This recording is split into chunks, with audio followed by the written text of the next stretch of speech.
Hello everybody. Today I will show you how to align your text left or right in Notepad++. If you are ever in a rare but certainly possible situation in which you need to change your text alignment to another side, or you simply changed the alignment on accident, worry not. For today you will learn how to easily change the alignment without much issue. First, make sure DirectWrite is turned off. To check this, go to Settings, then Preferences,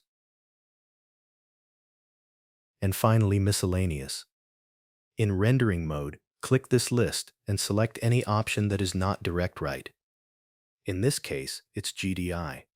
After you do this, use the following shortcuts to change the alignment. Ctrl-Alt-R for right side alignment, and Ctrl-Alt-L for left side alignment.